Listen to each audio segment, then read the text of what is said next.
27 दिसंबर 1911 कलकत्ता का कांग्रेस अधिवेशन। एक बंगाली कविता पहली बार मंच से गाई जाती है। अगले दिन द स्टेटमैन और द इंग्लिशमैन जैसे अखबार छापते हैं कि यह कविता भारत आ रहे ब्रिटिश सम्राट जॉर्ज पंचम के स्वागत में रची गई। अफवाह उड़ती है और इतिहास का सबसे बड़ा विवाद खड़ा हो जाता है। लेकिन सच कुछ और था।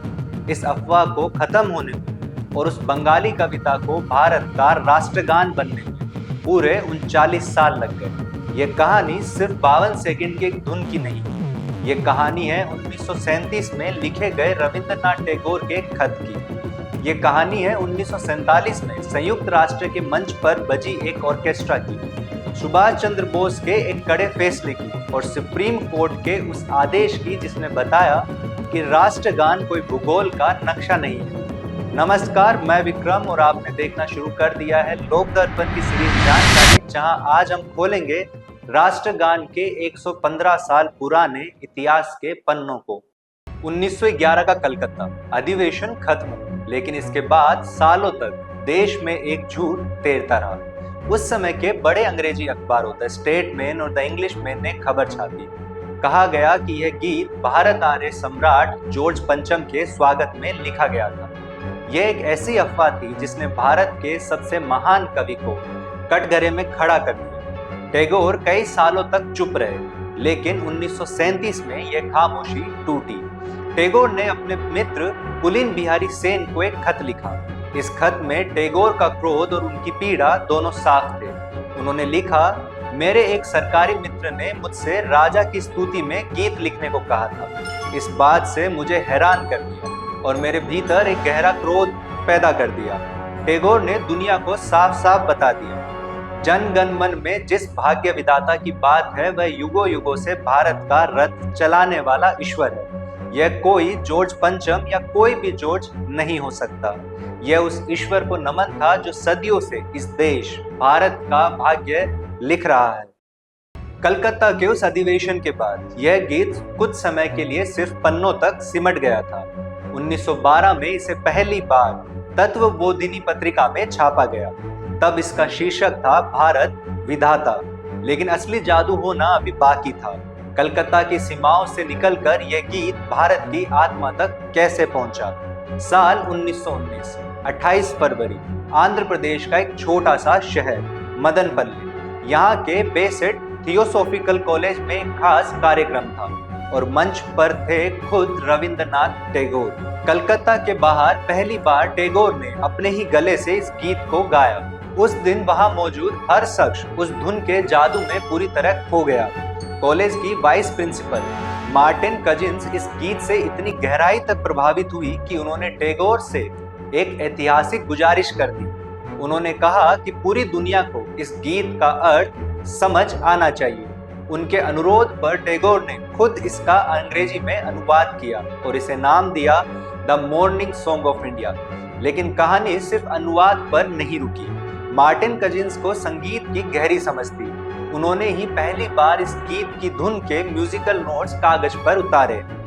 और क्या आप जानते हैं आज जो भव्य ऑर्केस्ट्रा धुन हम सुनते हैं वह कैसे बनी? बाद में पंडित जवाहरलाल नेहरू के विशेष अनुरोध पर एक ब्रिटिश संगीतकार हर्बर्ट मुरलिन ने इसे आधिकारिक ऑर्केस्ट्रा की धुनों में ढाला था। वही गीत जिसे कुछ अखबार एक राजा की चापलूसी बता रहे थे, वह अब दक्षिण भारत के उस कॉलेज की रोजाना की प्रार्थना बन चुका था। और आज लगभग 107 साल बाद भी मदनपल्ले के उस कॉलेज के छात्र इसी प्रार्थना से अपने दिन की शुरुआत करते हैं। कलकत्ता और मदनपल्ले के बाद कहानी सीधा भारत की सरहदों के पार जाती है। साल 1941, जर्मनी की राजधानी बर्लिन। नेताजी सुभाष चंद्र बोस ब्रिटिश हुकूमत की आंखों में धूल झोंक कर वहां पहुंच चुके थे। मकसद था अंग्रेजों के खिलाफ एक सशस्त्र क्रांति और इसी मकसद से उन्होंने एक नई फौज खड़ी की, आजाद हिंद। 2 नवंबर 1941 को इस आजाद टीम की एक बेहद अहम बैठक हुई। इस बैठक के सामने एक बड़ा और जज्बाती सवाल था, आजाद भारत का गान कौन सा होगा, वंदे मातरम या जन गण मन। उस दौर में वंदे मातरम सिर्फ एक गीत नहीं था, वह हर क्रांति की आत्मा थी। फांसी के फंदे पर झूलते हर नौजवान का आखिरी नारा था। स्वाभाविक था कि ज्यादातर लोग इसी के पक्ष में थे, लेकिन तभी उन बैठक में एक ऐसा तर्क सामने आया जिसने इतिहास की दिशा बदल दी। नेताजी के बेहद करीबी साथी आबिद हसन ने एक व्यवहारिक पहलू रखा।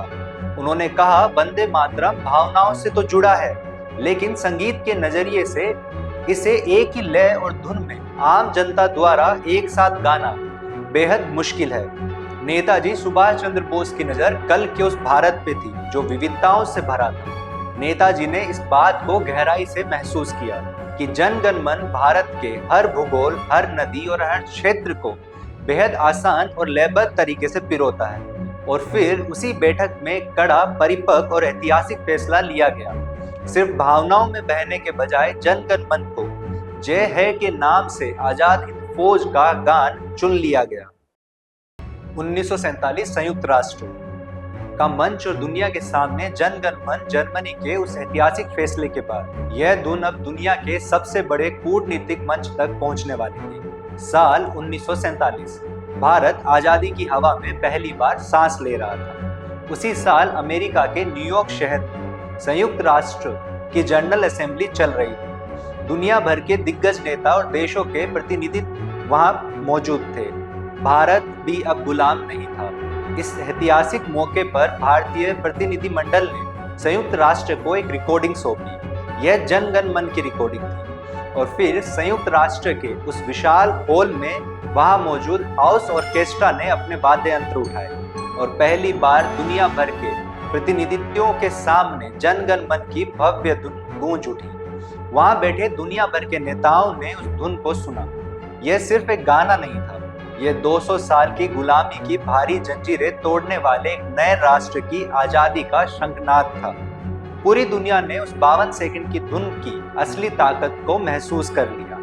इस अंतर्राष्ट्रीय सम्मान ने भारत की संविधान सभा के लिए यह रास्ता बिल्कुल साफ कर दिया था कि यही वो अकेली धुन है जो दुनिया के सामने भारत का प्रतिनिधित्व करेगी। संयुक्त राष्ट्र के उस ऐतिहासिक पल के बाद हम वापस लौटते हैं अपने देश के कानून की तरफ। साल 1971 में भारत सरकार ने एक बेहद कड़ा कानून बनाया, prevention of insult to national honour act. इसके तहत अगर कोई भी व्यक्ति राष्ट्रगान में जानबूझकर बाधा डालता है तो उसे सीधे 3 साल की जेल हो सकती है। लेकिन इसी कानून के सामने एक बेहद पेचीदा सवाल खड़ा हो गया। क्या होगा अगर कोई व्यक्ति राष्ट्रगान बजते समय शांति से खड़ा रहे लेकिन उसे गाए नहीं? क्या चुप रहना भी राष्ट्रगान का अपमान है? इस सवाल का जवाब मिला साल 1986 में। केरल का एक स्कूल, वहाँ जेहोवा विटनेस धर्म को मानने वाले 3 बच्चे पढ़ते थे, बिजोय, बिन्नू और बिंदु। रोज सुबह जब स्कूल की असेंबली में जनगण मन बजता तो वे पूरे सम्मान के साथ सीधे खड़े होते, लेकिन अपनी धार्मिक मान्यताओं के कारण वे इसे गाते नहीं थे। स्कूल प्रशासन ने इसे अनुशासनहीनता माना और उन तीनों बच्चों को स्कूल से निकाल दिया। यह मामला एक छोटी सी बगावत से शुरू होकर देश की सबसे बड़ी अदालत सुप्रीम कोर्ट तक जा पहुंचा और फिर सुप्रीम कोर्ट की 2 जजों की बेंच ने एक ऐसा ऐतिहासिक फैसला सुनाया जो आज भी नजीर है। अदालत ने बेहद स्पष्ट शब्दों में कहा, हमारे देश में ऐसा कोई कानून नहीं है जो किसी भी नागरिक को राष्ट्रगान गाने के लिए मजबूर करे। सुप्रीम कोर्ट ने माना कि अगर कोई व्यक्ति राष्ट्रगान बजने पर पूरे सम्मान के साथ चुपचाप खड़ा है तो वह इसका कोई अपमान नहीं कर रहा। कानून 1971 एक्ट की धारा 3 सिर्फ तब लागू होगी जब वह जानबूझकर कोई बाधा डाले। सम्मान में सिर उठाकर चुप रहना अपराध नहीं बल्कि एक नागरिक का मौलिक अधिकार है।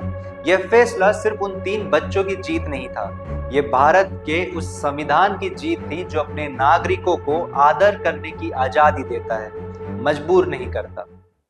1947 में देश आजाद हुआ, लेकिन एक दर्दनाक बंटवारा भी हुआ। भारत का एक बड़ा हिस्सा कटकर अलग हो गया। सिंध प्रांत अब पाकिस्तान का हिस्सा बन चुका था। सालों बाद सुप्रीम कोर्ट में एक याचिका दायर हुई, संजीव भटनागर केस। मांग बेहद संवेदनशील थी। कहा गया, जब सिंध अब भारत का हिस्सा ही नहीं है तो राष्ट्रगान से सिंध शब्द को हटा दिया जाए। सुप्रीम कोर्ट ने इस याचिका पर जो जवाब दिया वह हर भारतीय को सुनना चाहिए। अदालत ने बेहद सख्त लहजे में कहा, राष्ट्रगान कोई भूगोल का नक्शा नहीं है जो सीमाएं बदलने पे बदल जाए। कोर्ट ने साफ किया कि सिंध सिर्फ एक जगह नहीं, हमारी सांस्कृतिक विरासत है। यह सिंधु घाटी सभ्यता और हमारी जड़ों का प्रतीक है और टैगोर के लिखे शब्दों से कोई छेड़छाड़ नहीं की जा सकती। लेकिन विवादों का सिलसिला यही नहीं रुका।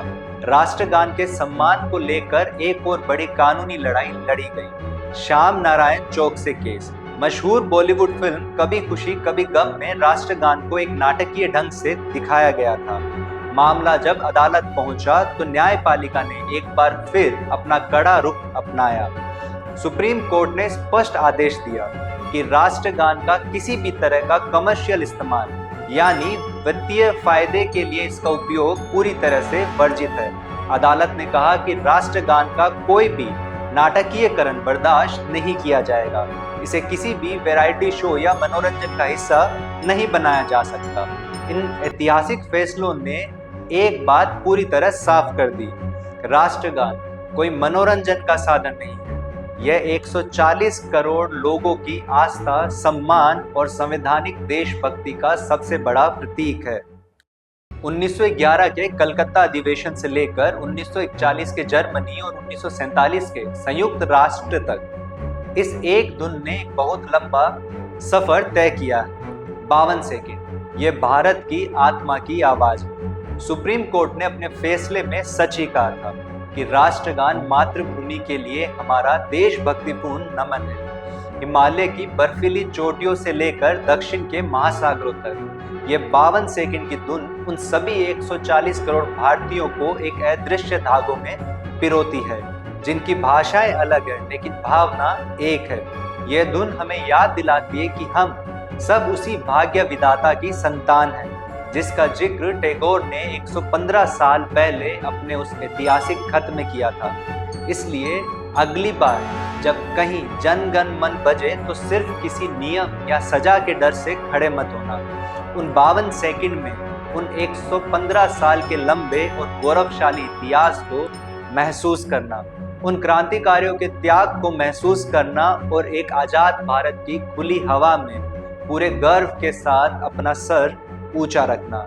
नमस्कार, मैं विक्रम और आप देख रहे थे लोक दर्पण की जानकारी। धन्यवाद।